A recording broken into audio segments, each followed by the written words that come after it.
ప్రజా వ్యతిరేక ప్రభుత్వాన్ని నిలదీయడంలో యువతది కీలక పాత్ర అన్నారు వైఎస్ఆర్సీపీ అధినేత వైఎస్ జగన్మోహన్ రెడ్డి. వైఎస్ఆర్సీపీ యూత్ వింగ్తో వైఎస్ జగన్ భేటీ అయ్యారు. యూత్ వింగ్ పార్టీలో క్రియాశీలకమన్నారు.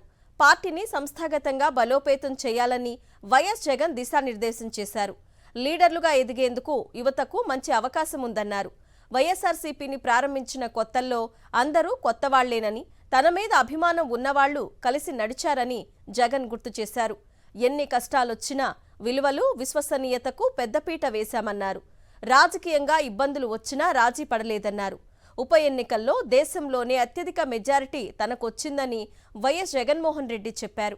పార్టీ పెట్టినప్పటి నుంచి పడ్డ కష్టాలను, రాజకీయ వేధింపులను యూత్ వింగ్ నేతలకు వైఎస్ జగన్ వివరించారు. ప్రజల కష్టాలు, సమర్థత ఉన్నవారిని పార్టీ వ్యవస్థల్లోకి తీసుకురావాలని యువనేతలకు సూచించారు. ప్రతి ఒక్కరూ సోషల్ మీడియాలోకి రావాలని, వాస్తవాలను చెప్పడానికి ఇది ఒక ఆయుధమన్నారు వైఎస్ జగన్. అన్యాయాలను, అక్రమాలను సోషల్ మీడియా ద్వారా వెలుగులోకి తీసుకురావాలని పిలుపునిచ్చారు. ఎవరికి ఏ అన్యాయం జరిగినా ప్రజల దృష్టికి తీసుకురావాలని వైఎస్ జగన్మోహన్ రెడ్డి పిలుపునిచ్చారు.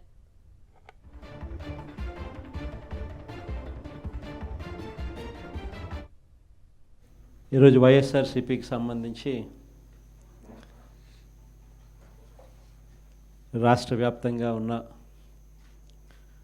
స్టేట్ కమిటీ సభ్యులు, అదేవిధంగా డిస్ట్రిక్ట్ ప్రెసిడెంట్లు, కాన్స్టిట్యుయెన్సీ నియోజకవర్గ యూత్ ప్రెసిడెంట్స్, మిమ్మల్ని అందరినీ కూడా ఈరోజు ఇలా కలవడం చాలా సంతోషంగా ఉందని ఈ సందర్భంగా తెలియజేస్తాను.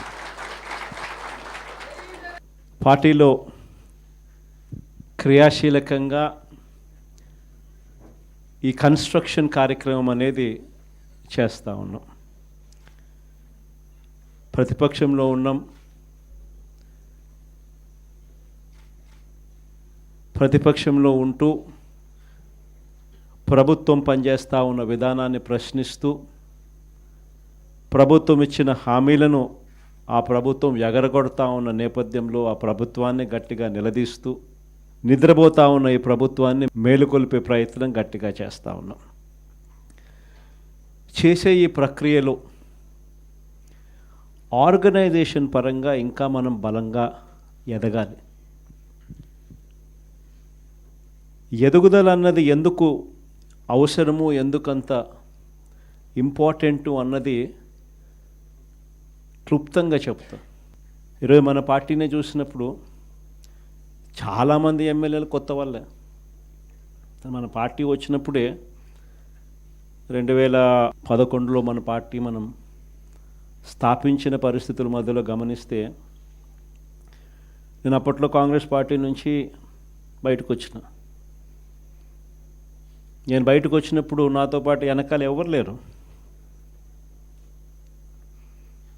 నేను మా అమ్మ ఇద్దరం మాత్రమే బయటకు వచ్చినాం. అక్కడి నుంచి మొదలైంది ప్రస్థానం. నాతో పాటు కొంతమంది నాయకులు, నా మీద వ్యక్తిగతంగా అభిమానం ఉన్న నాయకులు కొంతమంది, మా కడప జిల్లాల నుంచి మరి ముఖ్యంగా కొంతమంది నాయకులు నాతో పాటు రావాలని అడుగులు ముందుకేశారు. నేనన్నా, నా పరిస్థితి ఏమిటో నాకే అర్థం కావడం లేదు. అందరూ అంటా ఉన్నారు, కేంద్రంలో కాంగ్రెస్ పార్టీతో ఢీకొంటా ఉన్నావు, రాష్ట్రంలో ముఖ్యమంత్రితో ఢీకొంటా ఉన్నావు కాంగ్రెస్ పార్టీతో. ఇలాంటి పరిస్థితుల్లో నా పరిస్థితి అగమ్య గోచరంగా ఉన్నప్పుడు నేను మిమ్మల్ని నాతో పాటు రమ్మని చెప్పి నేను చెప్పలేను. దేవుడు ఆశీర్వదించి నేను ఎదిగినప్పుడు, నేను బాగున్నప్పుడు అప్పుడు రండి అని చెప్పి కొంతమందికి చెప్పిన.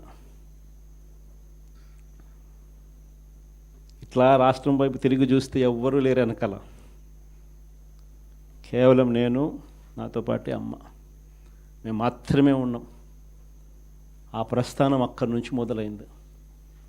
కానీ రాజకీయాలలో ఎప్పటికీ కూడా విలువలు, విశ్వసనీయత ఇవి మాత్రం ఎక్కడా ఎప్పుడూ తగ్గనేలా.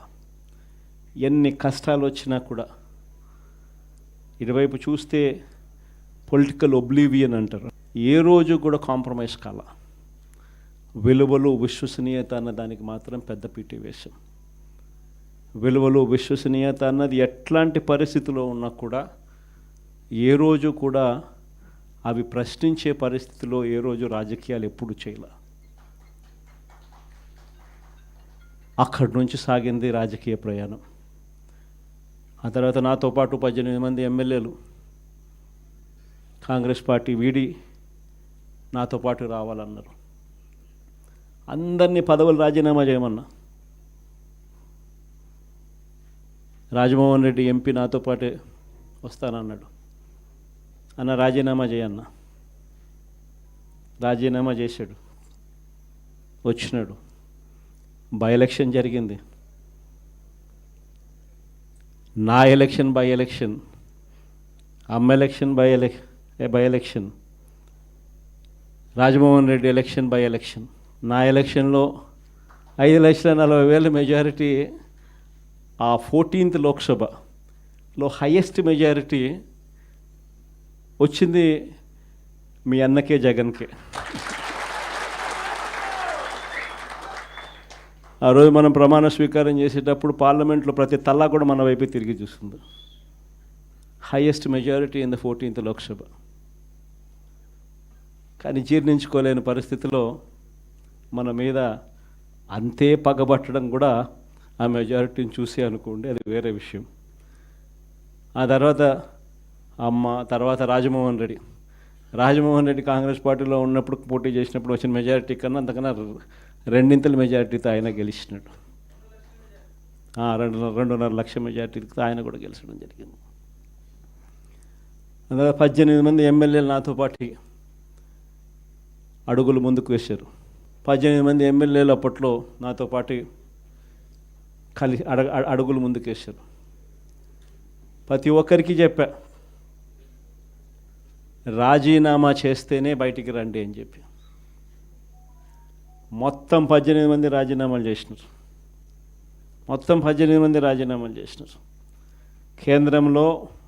కేంద్రంతో వ్యతిరేకంగా పోరాటం, రాష్ట్ర ప్రభుత్వానికి వ్యతిరేకంగా పోరాటం. 18 మంది రాజీనామా చేసి విలువలు, విశ్వసనీయతతో కూడిన రాజకీయాలు చేయడానికి అడుగులు ముందుకేశారు. ఎక్కడ కూడా విలువలు, విశ్వసనీయత అన్నది ఎక్కడ కూడా తగ్గల. అప్పట్లో పవర్ ఛార్జెస్, కరెంటు ఛార్జీలు విపరీతంగా చంద్రబాబు నాయుడు గారు పెంచిన నేపథ్యంలో చంద్రబాబు నాయుడు ప్రభుత్వం మీద అవిశ్వాస తీర్మానం ప్రవేశపెట్టాం. అవిశ్వాస తీర్మానం ప్రవేశపెడితే ఆశ్చర్యం ఏమిటో తెలుసా? తెలుగుదేశం పార్టీ అప్పట్లో కిరణ్ కుమార్ రెడ్డి ప్రభుత్వానికి సపోర్ట్ చేసింది. 294 స్థానాలకు 148 ఎమ్మెల్యేల స్థానాలు హాఫ్వే మార్క్ అయితే, అప్పట్లో చంద్రబాబు నాయుడు సపోర్ట్ చేయడం వల్ల కాంగ్రెస్ పార్టీ బయటపడింది. చంద్రబాబు నాయుడు అండ్ కాంగ్రెస్ ఇద్దరూ కలిసి ఒకటై కుమ్మక్కై రాజకీయాలు చేశారు అప్పట్లో. అలాంటి పరిస్థితుల్లో కూడా ఎక్కడ కూడా ప్రజలు హర్షించే విధంగా విలువలతోనూ విశ్వసనీయతతోనూ కూడిన రాజకీయాలు చేశాం. క్యాన్వస్ చూస్తే ఆంధ్ర రాష్ట్రం విడిపోయిన తర్వాత 175 నియోజకవర్గాలకు సంబంధించి కూడా పరిస్థితి, క్యాండిడేట్లు అందరూ కొత్త వాళ్ళే. ఆ నుంచి కూడా అక్కడి నుంచి ఒక 18 మంది మన క్యాండిడేట్ తప్ప నుంచి మిగతా వాళ్ళంతా ఫ్రెష్ ఫేసెస్. ఆ నుంచి మన క్యాండిడేట్లు విజయం సాధించడం మొదలుపెట్టాడు. 67 స్థానాలు 2014లో గెలిచినాం. మళ్ళా 23 మందిని దాంట్లో పోచింగ్, మళ్ళా మనల్ని పార్టీని వీకెన్ చేయడం కోసం అని చెప్పి 9 మంది ఎంపీలు గెలిస్తే 3 ఎంపీలను పోచింగ్, 67 మంది ఎమ్మెల్యేల్లో 23 మంది ఎమ్మెల్యేలు పోచింగ్. కానీ మళ్ళీ దేవుడు 2019 వచ్చేసరికి అది ఏ మొట్టికాయలు వేసాడు. మన దగ్గర నుంచి ఎంతమంది పోచింగ్ చేశారో కరెక్ట్గా అంతే నెంబరే, వాళ్ళ నెంబర్స్ కూడా కరెక్ట్గా అంతే 23కే పడ్డాయి. ఎంపీలు ఎంతమందిని పోచింగ్ చేశారో మళ్ళీ కరెక్ట్గా అంతే నెంబర్స్తోనే వాళ్ళ నెంబర్లు కూడా కట్టడయ్యాయి. నేను చెప్పేది ఎందుకు చెప్తా ఉన్నానంటే, ఈ విషయాలు అందరూ కొత్త వాళ్ళే. కొత్తదనానికి విలువ అన్నది ప్రతిపక్షంలో ఉన్నప్పుడే వస్తుంది. ప్రతిపక్షంలో ఏ నాయకుడైనా ఎదగలుగుతాడు, ఎవరైనా నాయకుడు కాగలుగుతాడు. అయితే 2 గుణాలు ఉండాలి. ఒకటి ప్రజలకు అందుబాటులో ఉండడం, రెండవది చిక్కటి చిరునవ్వుతో పలకరింపు. 2 ఖచ్చితంగా ఉండాలి. ప్రతిపక్షంలో ఉండాల్సింది మరొక మేజర్ గుణం ఏమిటి అని అంటే, ప్రజలకు ఏదైనా సమస్య వచ్చినప్పుడు ప్రజల తరపున మనం ప్రజలకు తోడుగా నిలబడగలగడం. ఈ 3 చేయగలిగితే ఎవరైనా లీడర్ కాగలుగుతాడు. ఇక్కడి నుంచి స్టార్ట్ చేయండి. నియోజకవర్గం స్థాయిలో నియోజకవర్గ అధ్యక్షుడిగా ఉన్న ప్రతి ఒక్కరికి నేను చెప్తా ఉన్నా, ఈ రోజు నుంచి స్టార్ట్ చేయండి. మనం ఈరోజు చూసేది యూత్ అధ్యక్షుడిగా, నియోజకవర్గం ఇన్ఛార్జిగా, యూత్ అధ్యక్షుడిగా ఫస్ట్ అడిగే ఇది. మీ చివరి అడుగు ఎమ్మెల్యే కావడం, అది గుర్తుపెట్టుకోండి.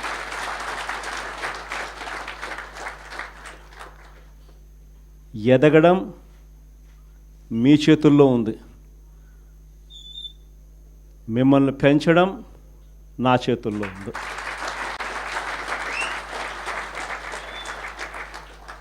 కానీ మీరు పెరగాలి అని అంటే నేను చెప్పిన ఈ 3 గుణాలు లేకపోతే ఎవరు పెరగరు.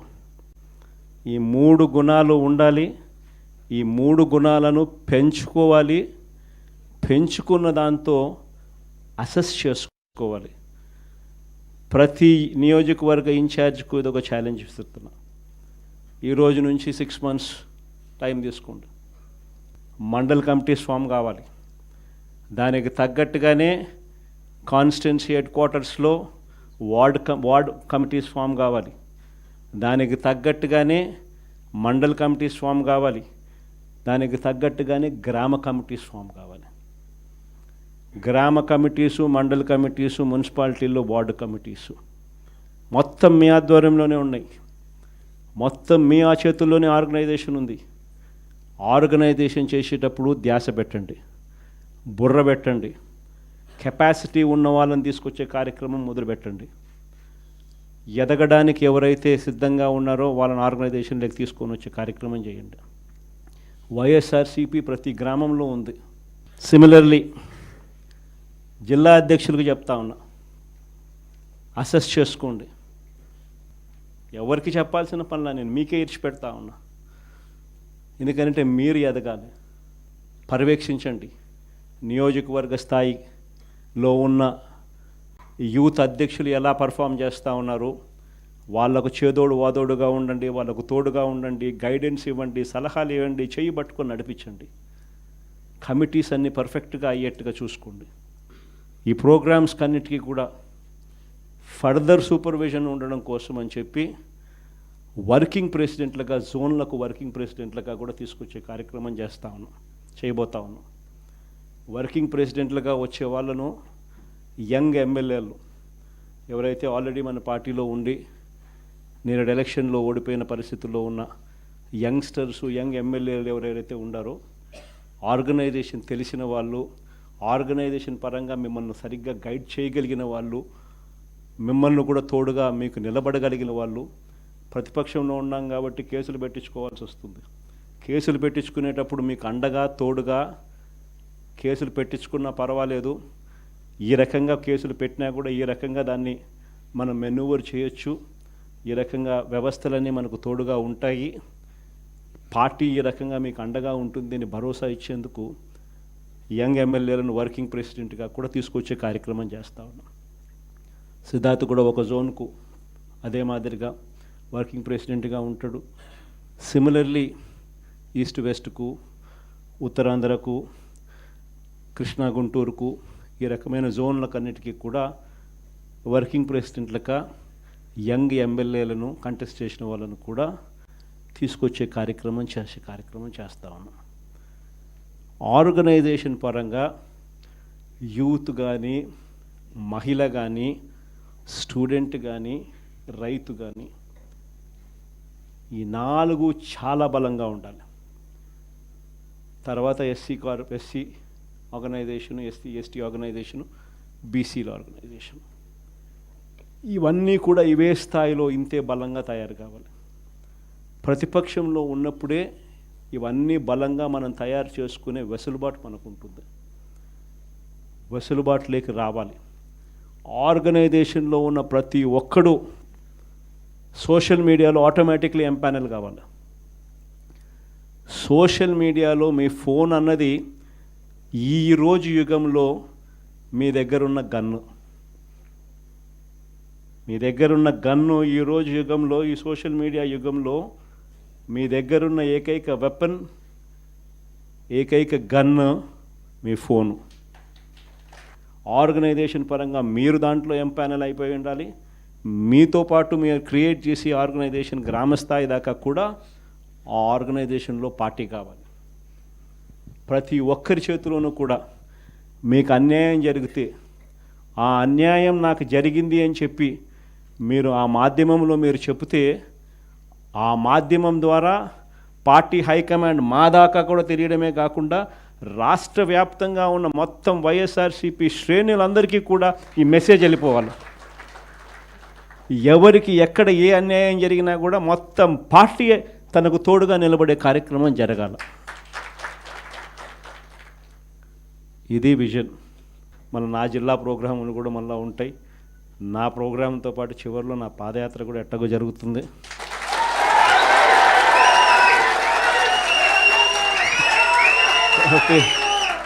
కాబట్టి ఆ టైం వచ్చినప్పుడు ఇంకా మీతో ఇంకా ఎక్కువ మమేకమయ్యే పరిస్థితి ఉంటుంది. ఇంకా ఎక్కువ మీ జిల్లాలలో మీతో పాటు కలిసి ప్రయాణం చేసే పరిస్థితులు ఉంటాయి.